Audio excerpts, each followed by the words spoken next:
والفجر ولیال عشر، قسم ہے فجر کی اور قسم ہے 10 راتوں کی۔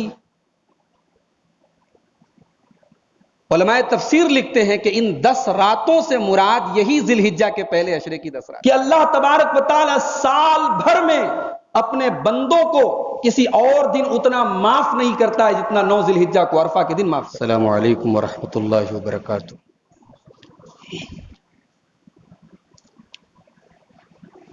الحمد للہ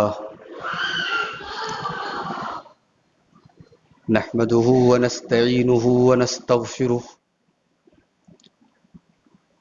ونعوذ باللہ من شرور انفسنا ومن سیئات اعمالنا من يهده اللہ فلا مضل له ومن يضلل فلا هادي له واشهد ان لا اله الا الله وحده لا شريك له واشهد ان محمدا عبده ورسوله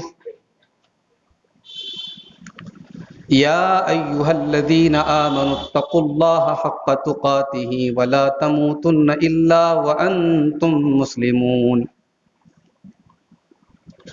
يا ايها الناس اتقوا ربكم الذي خلقكم من نفس واحده وخلق منها زوجها وبث منهما رجالا كثيرا ونساء واتقوا الله الذي تساءلون به والأرحام إن الله كان عليكم رقيبا يا أيها الذين آمنوا اتقوا الله وقولوا قولا سديدا يصلح لكم أعمالكم ويغفر لكم ذنوبكم ومن يطع الله ورسوله فقد فاز فوزا عظيما أما بعد فإن خير الحديث كتاب الله وخير الهدي هدي محمد صلى الله عليه وسلم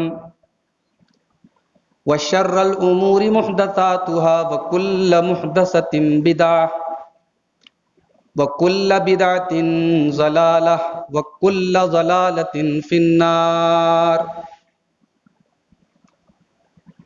أعوذ بالله من الشيطان الرجيم بسم الله الرحمن الرحيم قل إن صلاتي ونسكي ومحياي ومماتي لله رب العالمين۔ معزز حاضرین مجلس، محترم بزرگوں، نوجوان بھائیوں، پردہ نشین ماں اور بہنوں، پیارے بچوں، یہ اللہ تعالیٰ کی بڑی توفیق ہے کہ ذی الحجہ کے اس مبارک مہینے کے اس مبارک عشرے میں آج ہم اور آپ اللہ کے اس گھر میں دین کی کچھ باتوں کو سننے کے لیے، قرآن و سنت کی کچھ باتوں کو سننے کے لیے جمع ہوئے ہیں۔ ہمارے معاشرے میں ذی الحجہ کے اس مہینے کو وہ اہمیت نہیں دی جاتی جو دینی چاہیے۔ رمضان میں ایک ماحول ہوتا ہے عبادتوں کا، لیکن اس مہینے میں ہم صرف ایک چیز جانتے ہیں، بقرعید کا دن آئے گا، عید الاضحیٰ کا دن آئے گا، ہمیں قربانی کرنی ہے۔ اس مہینے کو بس ہم قربانی کے نام سے جانتے ہیں، حالانکہ ایسا نہیں ہے۔ پہلی بات تو یہ کہ یہ مہینہ ان 4 مہینوں میں سے ایک ہے جنہیں شریعت میں حرام مہینہ کہا گیا ہے، حرمت والا مہینہ، احترام والا مہینہ۔ محرم، یہ ذی الحجہ اس کے پہلے والا مہینہ ذی القعدہ اور محرم، یہ 3 مہینے کنٹینیو ہیں، لگاتار ہیں، اور ایک مہینہ ہے رجب کا جو شعبان کے پہلے آتا ہے۔ شریعت نے ان 4 مہینوں کو حرمت والا مہینہ کہا ہے۔ ان 4 مہینوں میں کوئی غلط کام کرنا اور غلط ہے۔ جیسے شراب پینا غلط ہے، مگر ظاہر ہے کہ مسجد میں شراب پینا اور بڑا گناہ ہے۔ گالی بکنا گندی چیز ہے، مگر مسجد میں گالی بکنا اور بڑی غلطی ہے، اور بڑا گناہ ہے۔ تو حرام مہینوں میں گناہ کا کام کرنا یہ اور خطرناک بات ہے۔ تو ذی الحجہ کا مہینہ حرام ہے، حرمت والا ہے، اور پھر اس کے جو شروع کے 10 دن ہیں ان کی تو بہت فضیلت آئی ہے۔ قرآن کریم کا 30واں پارہ اٹھائیے، اللہ تبارک و تعالی قسم کھاتا ہے، والفجر ولیال عشر، قسم ہے فجر کی اور قسم ہے 10 راتوں کی۔ علماء تفسیر لکھتے ہیں کہ ان 10 راتوں سے مراد یہی ذی الحجہ کے پہلے عشرے کی 10 رات۔ یہ 10 دن اتنے فضیلت والے ہیں، اتنے عظمت والے ہیں، اتنا اونچا مقام ہے ان کا۔ اللہ کے پیارے نبی صلی اللہ علیہ وسلم فرماتے ہیں، ابو داؤد کی صحیح روایت ہے، ما من ایام العمل الصالح فیہا احب الی اللہ من ہذہ الایام۔ ان 10 دنوں کے اندر جو نیکی کی جائے، اس نیکی کا جو ثواب ہے وہ کسی اور نیکی کا نہیں ہے۔ ان 10 دنوں میں جو عمل کیا جائے وہ اللہ تعالیٰ کو بہت پسند ہے۔ صحابہ نے پوچھا، اے اللہ کے رسول، ایک بہت بڑا نیکی کا کام ہے اللہ کی راہ میں جہاد کرنا، تو کیا اس سے بھی بڑی نیکی ہے ان 10 دنوں کی؟ پیارے نبی نے فرمایا، ہاں، یہ 10 دن اتنے اونچے ہیں، اتنا اونچا مقام ہے کہ اللہ کی راہ میں جو انسان جہاد کرتا ہے اس سے بڑا ثواب ہے ان 10 دنوں کی نیکی۔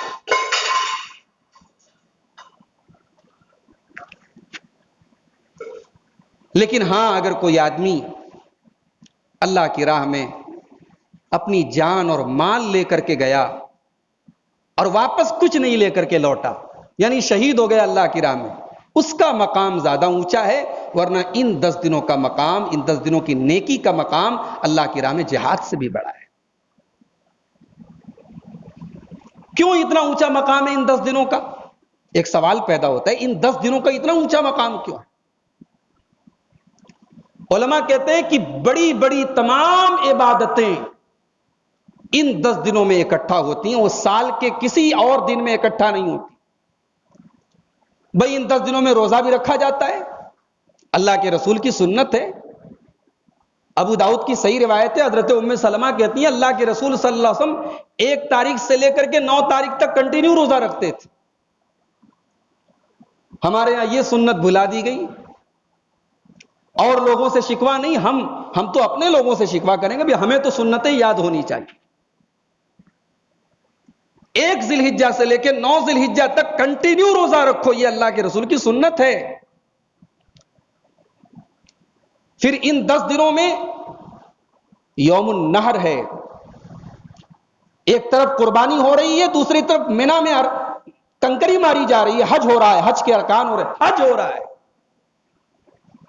بھئی سال کے 359 دن آپ مینا میں کنکری مارتے رہیں، آپ کا حج نہیں ہو سکتا۔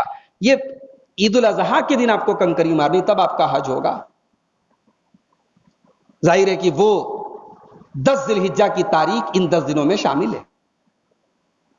انہی 10 دنوں میں یوم عرفہ ہے،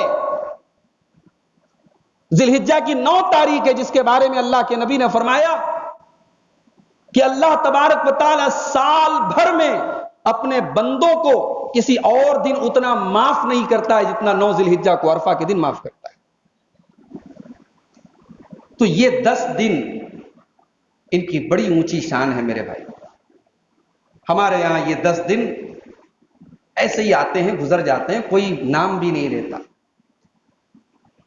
ان 10 دنوں میں صحابہ کرام بازاروں میں تکبیر کے کلمات پڑھتے تھے۔ بخاری کی روایت ہے، حضرت ابو ہریرہ اور حضرت عبداللہ ابن عمر رضی اللہ تعالیٰ عنہ بازاروں میں بلند آواز میں اللہ اکبر لا الہ الا اللہ یہ تکبیر پڑھتے تھے۔ مسند احمد کی روایت ہے، اللہ کے نبی صلی اللہ علیہ وسلم نے فرمایا ان 10 دنوں میں کثرت سے اللہ کی تسبیح بیان کرو، کثرت سے اللہ کا نام لو، اللہ کی بڑائی بیان کرو۔ تو افسوس ہے اس بات کا کہ رمضان کا تو تھوڑا بہت ہم لحاظ رکھتے ہیں، اس عشرہ ذی الحجہ کی ہمارے یہاں کوئی اہمیت نہیں۔ خاص طور سے 9 تاریخ کا جو روزہ ہے، عرفہ کا روزہ، کسی اور روزے کی وہ فضیلت نہیں جو عرفہ کے دن کی فضیلت۔ اللہ کے پیارے نبی صلی اللہ علیہ وسلم فرماتے ہیں، صحیح مسلم کی روایت ہے کہ صیام یوم عرفہ احتسب علی اللہ ان یکفر السنۃ التي قبلہ والسنۃ التي بعدہ، کہ عرفہ کے دن کے روزے سے 1 سال آگے کے اور 1 سال پہلے کے گناہ معاف ہوتے۔ ایک دن کا روزہ رکھنا ہے، 15 گھنٹے 16 گھنٹے آپ کو بھوکے پیاسا رہنا ہے، 2 سال کے گناہوں کا کفارہ یہ ایک دن کا روزہ بنتا ہے۔ اللہ تعالیٰ نواز رہا ہے، دے رہا ہے، ہم لینے کو تیار نہیں ہے میرے بھائی، ہم اپنے گناہوں کو معاف کروانے کے لیے تیار۔ پھر 10 تاریخ آتی ہے، 10 تاریخ کو ہم قربانی کرتے ہیں۔ ذی الحجہ کا چاند نکلنے کے بعد جب قربانی کا لفظ بولا جائے تو ہم سمجھتے ہیں قربانی کا مطلب جانور کے گلے پر چھری چلانا۔ ظاہر ہے وہ بھی قربانی کا ایک مطلب تو ہے، مگر یہ قربانی کا ایک لمیٹیڈ مطلب ہے۔ یہ ذی الحجہ کے پروسپیکٹس میں، اس کے پس منظر میں، اس کے بیک گراؤنڈ میں یہ قربانی کا لفظ تو ٹھیک ہے، جانور کے گلے پر اللہ کا نام لے کے چھری چلانے کو کہتے ہیں قربانی، مگر حقیقت میں قربانی کچھ اور چیز ہے۔ قربانی کا تعلق محبت سے ہے۔ آدمی جس سے محبت کرتا ہے اس کے لیے قربانی بھی دیتا ہے، اور اسی لیے اللہ جس سے محبت کرتا ہے اللہ اس سے اتنا ہی آزماتا ہے۔ یہ میں اپنی طرف سے نہیں کہہ رہا ہوں، حدیث پاک ہے اللہ کے رسول صلی اللہ علیہ وسلم۔ ترمذی کی روایت ہے، اللہ کے نبی فرماتے ہیں ان عظم الجزاء مع عظم البلاء، جتنی بڑی آزمائش ہے اتنا بڑا بدلہ ہے، جتنا بڑا امتحان ہے اتنا بڑا ریوارڈ ہے، اتنا بڑا انعام ہے اللہ کی طرف سے۔ اور حدیث پاک کا اگلا ٹکڑا سماعت فرمائیے، اللہ کے نبی کہتے ہیں وَإِنَّ اللَّهَ إِذَا أَحَبَّ قَوْمًا ابْتَلَاهُمْ، اللہ تبارک و تعالی جب کسی سے محبت کرتا ہے اسے آزماتا ہے۔ ہمارا تو الٹا حال ہے، ہمیں اللہ آزماتا ہے، ہم ناراض ہو جاتے ہیں، بھئی ہمارا بیٹا کیوں چلا گیا، ہماری ماں کیوں چلی گئی، ہمارا بچہ کیوں چلا گیا، ہمارا بھائی کیوں چلا گیا، ہمارا مال کیوں کھو گیا، ہمارا نقصان کیوں ہو گیا، ہم بیمار کیوں ہو گئے۔ اللہ جس سے محبت کرتا ہے اسے آزماتا ہے۔ فمن رضی فلہ الرضا ومن سخط فلہ السخط، اللہ امتحان لے لے اور اللہ کے امتحان پہ جو راضی ہے اللہ اس سے راضی ہے، اور اللہ امتحان لے لے جو ناراض ہو گیا اللہ اس سے ناراض۔ تو میرے بھائی پورے دین کا نام قربانی ہے۔ آپ اللہ سے محبت کرتے ہیں، اگر ایمان والے ہیں تو محبت تو کریں گے اللہ سے۔ والذین آمنوا اشد حبا للہ، ایمان والا سب سے زیادہ اگر کسی سے محبت کرتا ہے تو اللہ سے کرتا ہے۔ اگر اللہ سے محبت ہے تو اللہ کے دین کے لیے، اللہ کی رضا کے لیے قربانی کا جذبہ بھی آپ کے دل میں ہونا چاہیے۔ قربانی پیسے کی بھی ہوتی ہے، قربانی جسم کی بھی ہوتی ہے، قربانی ٹائم کی بھی ہوتی ہے، قربانی اپنی صلاحیت اور ٹیلنٹ کی بھی ہوتی ہے۔ بھئی صحابہ کرام میں سب پیسے والے لوگ تو نہیں تھے، غریب ہیں، مزدور ہیں، مگر دین کے لیے قربانی کا جذبہ ہے۔ غزوہ تبوک کا موقع ہے، پیارے نبی صلی اللہ علیہ وسلم صحابہ کے درمیان اعلان کرتے ہیں کہ اے میرے صحابہ، ہمیں ایک ایسے دشمن سے لڑنے جانا ہے جو اس وقت کا سپر پاور ہے، اور ہمیں مدینے میں لڑائی نہیں کرنی ہے، مدینہ سے 700 کلومیٹر چل کے جانا ہے، تبوک جانا ہے۔ مئی اور جون کا مہینہ تھا، کھجوروں کے پکنے کا ٹائم تھا، گرمی بے تحاشا تھی، سفر لمبا ہے، سواری کی قلت ہے، پیسے کی قلت ہے۔ اللہ کے پیارے نبی صحابہ سے اپیل کرتے ہیں، اعلان کرتے ہیں، اس لشکر کی تیاری کے لیے اپنا اپنا تعاون آپ لوگ پیش کریں، میں جنت کی گارنٹی دیتا ہوں، میں جنت کی ضمانت۔ اب صحابہ کے لیے یہ گھڑی ہے قربانی کی۔ اب اس میں وہ صحابہ جو غریب تھے، مزدور تھے، روز کھاتے تھے، روز کماتے تھے، بھئی ان کے پاس تو کچھ نہیں ہے، وہ کہاں سے لا کے دیں؟ جذبہ ہے ان کے اندر قربانی کا۔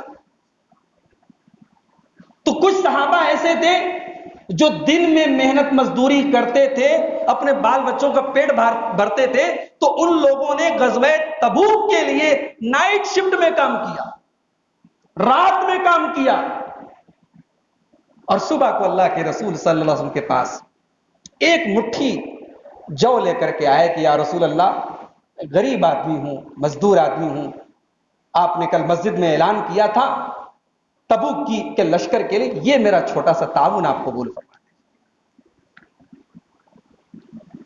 منافقین بھی بیٹھے ہوئے تھے، منافقین نے مذاق اڑایا، دیکھو ان کا، دیکھو ان حضرت کا، دیکھو ان جناب کا، دیکھو یہ ایک مٹھی جو لے کر کے آئے ہیں اسلام کی خدمت کرنے کے لیے، اسلام کی مدد کرنے کے لیے۔ منافقین نے مذاق اڑایا، میرے رب نے قرآن میں ان منافقین کا مذاق اڑایا۔ میرے رب نے قرآن میں ان غریب اور مزدور صحابہ کا ذکر کیا کہ ان کی اس ایک مٹھی جو کو مت دیکھو، ان کے جذبے کو دیکھو، ان کے دل کو دیکھو، ان کے کلیجے کو دیکھو، ان کے دل میں دین کے لیے قربانی کا جو جذبہ ہے وہ دیکھو۔ اس میں کچھ صحابہ ایسے بھی تھے جو اللہ کے رسول کے ساتھ اس غزوے میں جانا چاہتے تھے، سواری کا انتظام نہیں تھا لیکن جانا چاہتے تھے۔ اللہ کے رسول کے پاس آئے، یا رسول اللہ میں آپ کے ساتھ اس غزوے میں جانا چاہتا ہوں۔ اللہ کے نبی نے فرمایا سواری ہے تمہارے پاس؟ اونٹ ہے، گھوڑا ہے؟ یا رسول اللہ میرے پاس سواری تو نہیں ہے، جانا چاہتا ہوں آپ کے ساتھ۔ اللہ کے رسول نے کہا میں معذرت چاہتا ہوں، میرے پاس جتنی سواری ہے لمیٹڈ سواری ہے، لمیٹڈ لوگ میرے ساتھ جا سکتے ہیں، میں معذرت چاہتا ہوں، آپ لوگ نہیں جا سکتے۔ نبی نے واپس کر دیا، نبی نے لوٹا دیا۔ اب وہ بیچارے جو غریب صحابہ تھے، جو نبی کے ساتھ جانا چاہتے ہیں، سواری نہیں ہے، کمزور ہے، اب وہ نبی کے پاس سے جب یہ جواب ملا کہ آپ نہیں جا سکتے، تو وہ پلٹ کر کے نبی کے پاس سے جب پلٹ کر کے واپس جانے لگتے ہیں تو ان کی آنکھوں میں آنسو بھر جاتے ہیں کہ اے اللہ، اتنا کمزور تو نے بنایا کہ آج اپنے نبی کے ساتھ جا نہیں سکتے۔ اللہ تعالیٰ نے ان غریب صحابہ کے آنسوؤں کا ذکر کیا ہے قرآن کے 10ویں پارے کے آخر، وَلَا عَلَى الَّذِينَ إِذَا مَا أَتَوْكَ لِتَحْمِلَهُمْ قُلْتَ لَا أَجِدُ مَا أَحْمِلُكُمْ عَلَيْهِ تَوَلَّوْا وَأَعْيُنُهُمْ تَفِيضُ مِنَ الدَّمْعِ حَزَنًا أَلَّا يَجِدُوا مَا يُنْفِقُونَ۔ اے میرے نبی، ذرا اپنے ان غریب صحابہ کو دیکھو جنہیں جب آپ یہ کہہ کر کے لوٹا دیتے ہیں کہ میرے پاس سواری نہیں ہے تو پلٹ کر کے وہ رونے لگتے ہیں، انہیں غم ہے، انہیں افسوس ہے کہ وہ اللہ کی راہ میں کچھ خرچ نہیں کر سکتے، اللہ کے دین کے لیے کچھ کر نہیں سکتے۔ تو بھائیوں، قربانی کو اتنا لمیٹیڈ مت کرو۔ جانور کے گردن پہ چھری چلانا یقیناً قربانی ہے، مگر وہ صرف ایک علامت ہے، قربانی بس ایک علامت ہے۔ قربانی دراصل ہمیں یہ سبق دیتی ہے کہ اللہ کے دین کے لیے، اللہ کو راضی کرنے کے لیے جب جو قربان کرنے کی ضرورت پڑے تو قربان کرنے کے لیے ریڈی رہو، تیار۔ ابھی انشاءاللہ آپ پوری تقریر سنیں گے حضرت ابراہیم علیہ السلام کی زندگی کے بارے میں۔ بھائی ابراہیم کی زندگی کیا ہے؟ قربانی ہی قربانی ہے۔ باپ نے گھر سے نکال دیا، تیار ہو گئے نکلنے کی، قوم کے لوگ آگ میں ڈال رہے ہیں، ماتھے پر کوئی شکن نہیں، بڑھاپے میں بچہ پیدا ہوا، اللہ نے حکم دیا جاؤ مکہ میں چھوڑ کے چلے آؤ، چھوڑ کے چلے آئے۔ بیٹا جوان ہوا، اللہ نے کہا میری راہ میں قربان کر دو، تیار ہو گئے چھری لے کر۔ تو ابراہیم اور قربانی یہ لازم اور ملزوم ہے۔ جب قربانی کا نام لیا جائے تب ابراہیم یاد آتے ہیں، اور ابراہیم کا نام لیا جائے تو قربانی یاد آتی ہے۔ اور اسی لیے ابراہیم کو وہ مقام ملا جو اللہ اپنے بندوں میں جلدی کسی کو دیتا نہیں ہے۔ وَاتَّخَذَ اللَّهُ إِبْرَاهِيمَ خَلِيلًا، اللہ ابراہیم اللہ کے خلیل ہیں۔ جانتے ہیں خلیل کس کو کہتے ہیں؟ خلیل کا اردو میں ہم لوگ ترجمہ سمپل ترجمہ کرتے ہیں، دوست کو کہتے ہیں۔ نہیں بھائی، خلیل دوست کو نہیں کہتے، دوست سے بہت اوپر کی چیز ہوتی ہے خلیل۔ خلیل اس کو کہتے ہیں جس سے ہمارا گہرا تعلق ہو۔ ابراہیم اللہ کے خلیل ہیں۔ تو قربانی کا جذبہ اور قربانی کی جو روح ہے میرے بھائیوں، اللہ سے محبت اور اللہ کا خوف اور اللہ کا ڈر، اللہ کا تقوی۔ اگر ہم یہ سمجھتے ہیں ہم نے 20,000 کا بکرا خریدا، اللہ کی راہ میں قربان کر دیا اور ہم بڑے خوش ہو گئے، چلو بھائی ہم نے قربانی کا حق ادا کر دیا، جی نہیں، آپ نے جانور قربان کیا ہے۔ گوشت آپ کھائیں گے، چمڑا کہیں جائے گا، ہڈی کہیں جائے گی۔ اللہ کے یہاں آپ کے بکرے کی جسامت اور آپ کے بکرے کا سائز اور اس کا ریٹ تھوڑی دیکھا جا رہا ہے، اللہ کے یہاں آپ کے دل کا جذبہ دیکھا جا رہا ہے۔ لَن يَنَالَ اللَّهَ لُحُومُهَا وَلَا دِمَاؤُهَا وَلَكِن يَنَالُهُ التَّقْوَى مِنكُمْ، اللہ کے یہاں تمہارے دل کا تقوی پہنچتا ہے۔ جانتے ہو دنیا میں سب سے پہلی قربانی کس نے پیش کی تھی؟ اللہ تعالیٰ نے بڑے نپے تولے الفاظ میں دنیا کی سب سے پہلی قربانی کا واقعہ سورہ مائدہ کے اندر بیان کیا ہے۔ وَاتْلُ عَلَيْهِمْ نَبَأَ ابْنَيْ آدَمَ وَاتْلُ عَلَيْهِمْ نَبَأَ ابْنَيْ آدَمَ بِالْحَقِّ إِذْ قَرَّبَا قُرْبَانًا فَتُقُبِّلَ مِنْ أَحَدِهِمَا وَلَمْ يُتَقَبَّلْ مِنَ الْآخَرِ، اے نبی ان کے سامنے بیان کر دیجیے آدم کے 2 بیٹوں کا واقعہ۔ قرآن حکیم نے 2 بیٹوں کا نام بھی نہیں بتایا۔ علماء تفسیر لکھتے ہیں ایک کا نام حابیل تھا، ایک کا نام قابل تھا۔ ایک بھائی کی قربانی قبول ہوئی، دوسرے بھائی کی قبول نہیں ہوئی۔ تو قابیل جس کی قربانی قبول نہیں ہوئی، اس نے حابیل سے کہا میں تجھے قتل کر دوں گا، میں تجھے مار ڈالوں گا۔ تو اس پر جواب میں حابیل نے بڑا پیارا جواب دیا، قال انما يتقبل الله من المتقین، کہا میرے بھائی اگر تیری قربانی قبول نہیں ہوئی تو میرا کیا دوش ہے؟ قربانی اللہ تقوی کے بنیاد پر قبول کرتا ہے، تیری قربانی میں تقوی نہیں تھا۔ یہ بہت بھاری بات ہے، بڑی وزندار بات ہے، اس کو دماغ میں رکھیں آپ۔ انما يتقبل الله من المتقین، اللہ قربانی متقیوں کی قبول کرتا ہے۔ جس قربانی کے اندر تقوی نہ ہو، جس قربانی کے اندر دکھاوا ہو، نمائش ہو، فارمیلٹی ہو، وہ قربانی اللہ کے یہاں قبول ہونے والی نہیں ہے۔ اس لیے میرے بھائیوں 10 ذی الحجہ کو جب آپ اپنے جانور کی گردن پہ چھری چلائیں تو قرآن حکیم کی اس آیت کو ضرور یاد رکھیں، قل ان صلاتی و نسکی وَمَحْيَايَ وَمَمَاتِي لِلَّهِ رَبِّ الْعَالَمِينَ، میری قربانی، میری نماز، میرا جینا، میرا مرنا سب اللہ کے لیے۔ تو اسی قربانی کے تعلق سے میں چاہتا ہوں کہ چند اہم مسائل آپ کے سامنے بیان کروں۔ قربانی کا سب سے پہلا مسئلہ یہ یاد رکھیں کہ اگر آپ نے قربانی کا ارادہ کر لیا ہے تو ذی الحجہ کا چاند نکلنے سے لے کر کے قربانی کرنے تک آپ کو اپنے بال اور ناخن نہیں کاٹنے، اور یہ حکم کمپلسری ہے۔ اللہ کے نبی نے منع کیا ہے، نبی منع کر دے چیز حرام ہو جاتی ہے، نبی حکم دے دے چیز فرض ہو جاتی ہے۔ نبی نے منع کیا فَلْيُمْسِكْ عَنْ شَعْرِهِ وَأَظْفَارِهِ، جو قربانی کا ارادہ کرے وہ اپنے بال اور ناخن نہ کاٹے۔ اب ایک مسئلہ یہ پیدا ہوتا ہے، گھر میں باپ ہے، قربانی تو باپ کی طرف سے ہو رہی ہے، تو کیا گھر میں جتنے بیٹے ہیں، جتنے پوتے ہیں، جتنی بہویں ہیں، کیا ان کے لیے بھی کمپلسری ہے کہ بال اور ناخن نہ کاٹیں؟ جی نہیں۔ نبی نے کہا جو قربانی کا ارادہ کرے، اصل میں جس کے مال سے قربانی ہو رہی ہے یہ اس کے لیے حکم ہے، ثواب میں سب شامل ہو رہے ہیں۔ بھئی آدمی چھری چلا رہا ہے، دعا پڑھ رہا ہے اللہم تقبل منی ومن اہل بیتی، اے اللہ میری طرف سے، میرے گھر والوں کی طرف سے قبول فرما۔ تو شامل تو پورے گھر والوں کو کر رہا ہے.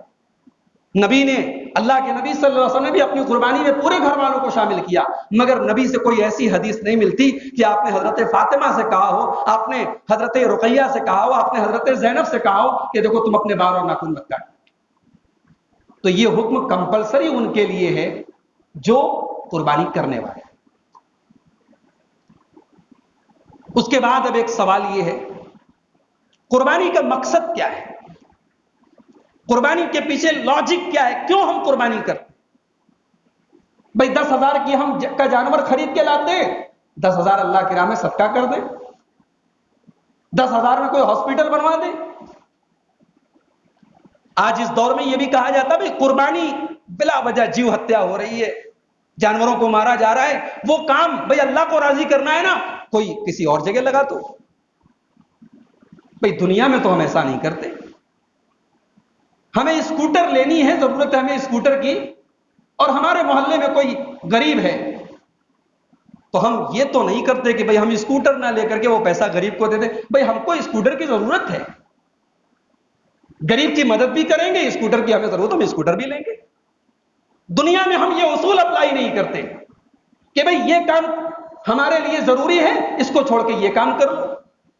اللہ نے کہا قربانی کرو تو قربانی کی جگہ قربانی ہی چلے گی، کوئی اور عمل نہیں چلے گا.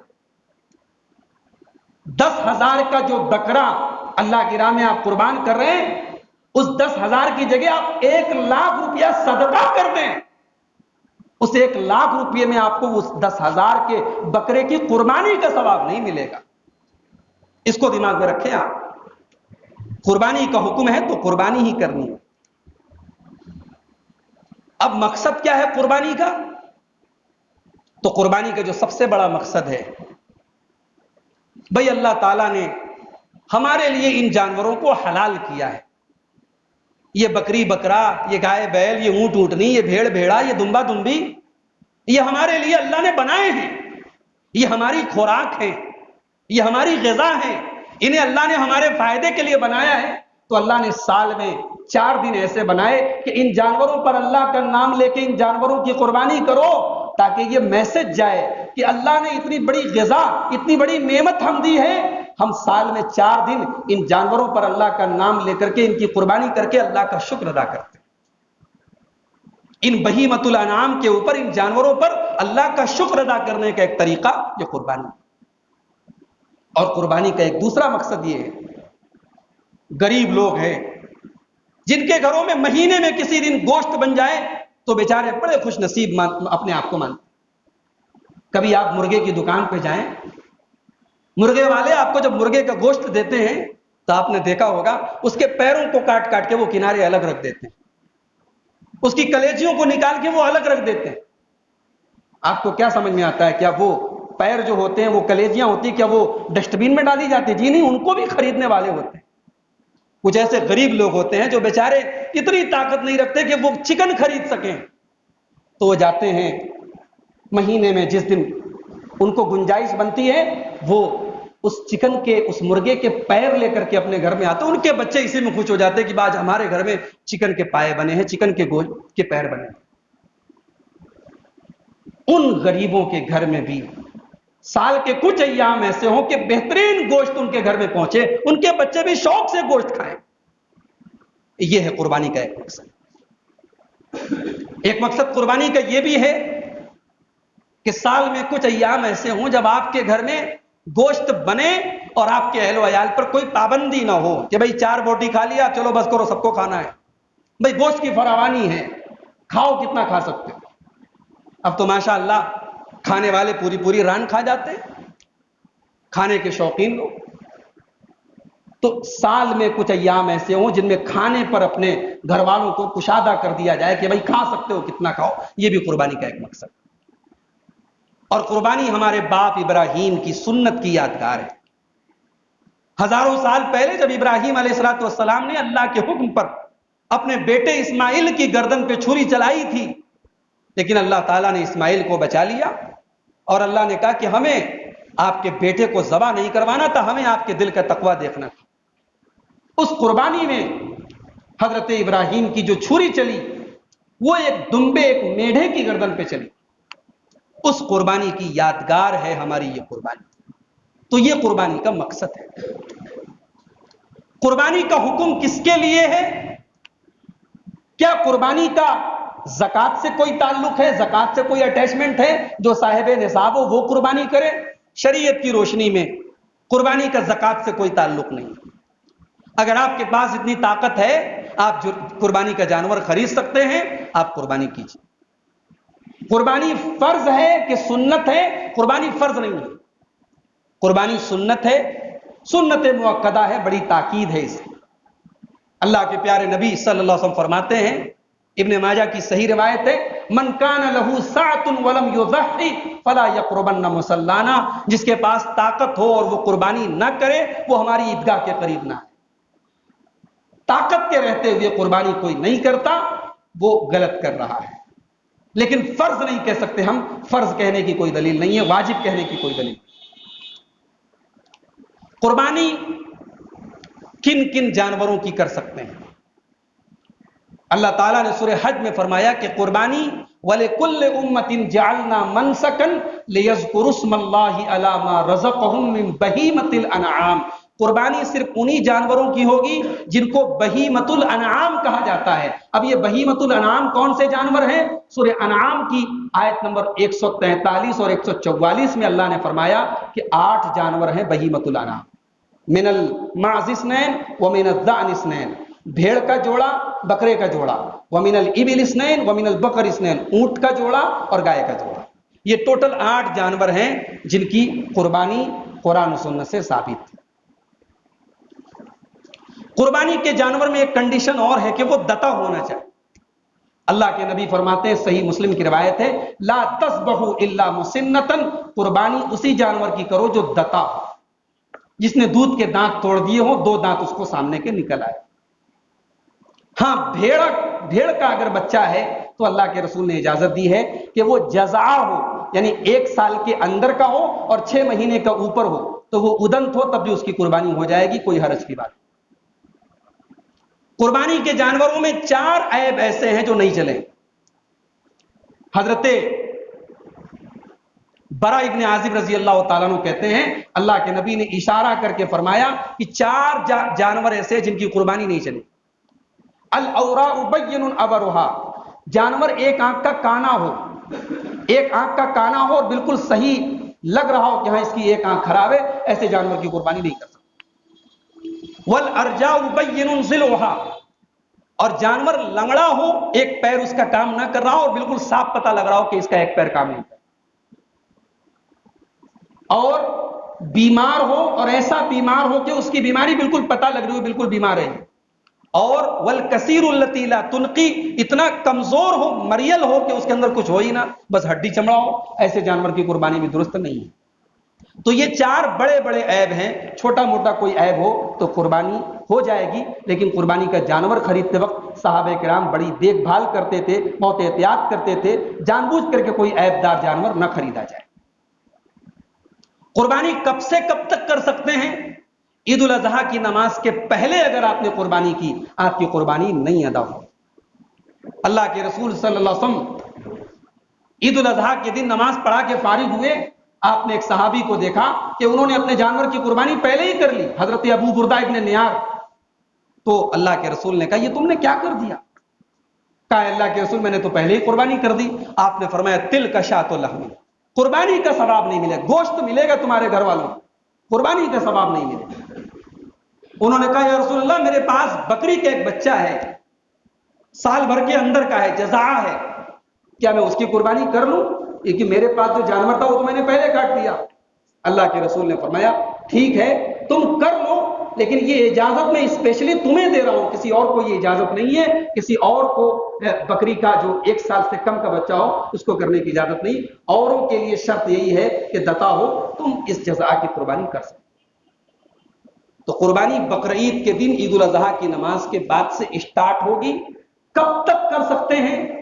صحیح ابن حبان کی روایت ہے کل ایام التشریق ذبح، ایام تشریق سب کے سب قربانی کے دن ہیں. ایام تشریق 11 12 13 ذی الحجہ کو کہتے ہیں، لہذا 13 ذی الحجہ کو سورج کے غروب ہونے کے پہلے قربانی کی جا سکتی. قربانی رات میں بھی کر سکتے ہیں، اس کے مکروہ ہونے کی کوئی دلیل نہیں، البتہ دن میں کرنا افضل ہے۔ قربانی بقرعید کے دن کرنا افضل ہے، گنجائش ہے 13 ذی الحجہ تک کریں۔ قربانی کے گوشت کو کتنا کھایا جائے، کتنا بانٹا جائے، شریعت نے کوئی پابندی نہیں لگائی، آپ کی اپنی مرضی ہے، پورا کھا لیں، پورا بانٹ دیں، پورا رشتہ داروں کو کھلا دیں۔ بعض اہل علم نے کہا کہ قربانی کے گوشت کے 3 حصے کر لیے جائیں، ایک حصہ خود کھایا جائے، ایک حصہ رشتہ داروں کو کھلایا جائے، ایک حصہ غربا کو دیا جائے۔ چونکہ اس کی کوئی دلیل نہیں ہے، لہذا نہ تو یہ ضروری ہے اور نہ اس کو کرنے میں کوئی حرج نہیں۔ قربانی کے گوشت میں سے قصاب کو کوئی اجرت نہیں دی جائے، قصاب کو اس کی اجرت پیسے کی شکل میں آپ دیں گے، گوشت آپ بطور گفٹ دے سکتے ہیں، بطور تحفہ دے سکتے ہیں، لیکن اجرت کے طور پہ قصاب کو، کسائی کو آپ گوشت نہیں دے سکتے۔ قربانی کا گوشت کیا غیر مسلم کو دیا جا سکتا ہے؟ اگر کوئی غیر مسلم ایسا ہے جو معتدل ہے، متعصب نہیں ہے، مسلمانوں سے بیر نہیں رکھتا ہے، مسلمانوں کو تکلیف نہیں پہنچاتا ہے، انصاف پسند ہے، سیدھا سادہ ہے، آپ کا پڑوسی ہے، آپ کا تعلق والا ہے، بے شک آپ اس کو گوشت دے سکتے ہیں۔ لیکن ہاں، جس کے بارے میں یہ پتا ہو کہ وہ گوشت کے ساتھ شراب نوشی کرتا ہے، ایسے غیر مسلم کو آپ گوشت نہیں دیں۔ تو میرے بھائیوں، قربانی کے تعلق سے یہ چند اہم مسائل ہیں۔ ذبح کرتے وقت کون سی دعا پڑھی جائے؟ بسم اللہ، اتنا صرف بسم اللہ پڑھ لیں تب بھی آپ کی قربانی ہوگی۔ بسم اللہ کے ساتھ اللہ اکبر یا واللہ اکبر، یہ اللہ کے رسول کی سنت ہے کہ بسم اللہ اللہ اکبر یا بسم اللہ واللہ اکبر پڑھ کے جانور کو بائیں کروٹ لٹا کر کے اس کا چہرہ یا اس کے چاروں پیر قبلہ کی طرف کر کے اس کو ذبح کیا جائے۔ بسم اللہ اللہ اکبر یا بسم اللہ واللہ اکبر پڑھ کے آپ ذبح کر دیں۔ اس کے آگے اگر آپ چاہیں تو یہ دعا پڑھ لیں۔ اگر آپ وہ قربانی اپنے اور اپنے گھر والوں کی طرف سے کر رہے ہیں، اللہم تقبل منی ومن اہل بیتی، اے اللہ یہ قربانی میری طرف سے اور میرے گھر والوں کی طرف سے قبول فرما لیں۔ کیا مردوں کی طرف سے قربانی کر سکتے ہیں؟ الگ سے مردے کی طرف سے قربانی کرنے کا ثبوت نہیں ملتا ہے۔ اللہ کے رسول صلی اللہ علیہ وسلم نے کبھی کسی مردے کی طرف سے قربانی نہیں کی ہے۔ البتہ آپ جو قربانی کر رہے ہیں اس میں آپ اپنے مردہ رشتہ داروں کو، اپنے مرحوم باپ کو، اپنی مرحوم والدہ کو، اپنی مرحوم بیوی کو، اپنے مرحوم شوہر کو آپ اس قربانی کے ثواب میں شامل کر سکتے ہیں۔ الگ سے اس کے نام سے جانور لا کے ذبح کرنا یہ ثابت نہیں۔ ایک چھوٹے جانور کی قربانی، ایک بکرے کی، ایک بھیڑا کی، ایک دمبا کی، پورے گھر والوں کی طرف سے کافی ہے۔ حضرت ابو ایوب انصاری کی صحیح روایت ہے ترمذی کی، وہ کہتے ہیں کہ اللہ کے رسول کے زمانے میں ایک جانور کی قربانی پورے گھر والوں کی طرف سے ہو جاتی ہے۔ بڑے جانور میں، گائے بیل وغیرہ میں اور اونٹ میں کئی لوگ حصہ لے سکتے ہیں۔ بیل وغیرہ میں 7 لوگ اور اونٹ میں 10 لوگ حصہ لے سکتے ہیں۔ اللہ کے رسول سے اس کا ثبوت ملتا ہے، لیکن یہ میکسیمم ہے۔ اگر 2 لوگ مل کر کے قربانی کر لیں، 4 لوگ مل کے کر لیں، کوئی حرج کی بات نہیں۔ یہ قربانی کے تعلق سے چند احکام و مسائل، اہم احکام و مسائل تھے جو میں نے آپ کے سامنے بیان کیے۔ اللہ سے ہم دعا کرتے ہیں رب العالمین ہمیں سنت کے مطابق قربانی کرنے کی توفیق عطا فرما، ہماری قربانیوں کو قبول فرما، ہماری عبادتوں میں جو کمی رہ جائے، جو کوتاہی رہ جائے، پروردگار اپنے فضل و کرم سے اس کو معاف فرما۔ رب العالمین ہماری ہر عبادت میں، ہر کام میں اخلاص پیدا فرما۔ رب العالمین ہم میں سے جو بیمار ہیں ان کو شفائے کامل عاجل عطا فرما، جو روزی روٹی سے، کاروبار سے پریشان ہیں رب العالمین ان کے روزگار میں برکت عطا فرما، ان کو حلال رزق مہیا فرما۔ اللہ ہر قسم کی وبا سے ہم سب کی حفاظت فرما، ہمیں جب تک دنیا میں زندہ رکھے اسلام پر زندہ رکھے اور خاتمہ ہم سب کا ایمان پر ہو۔ وآخر دعوانا الحمدللہ رب العالمین۔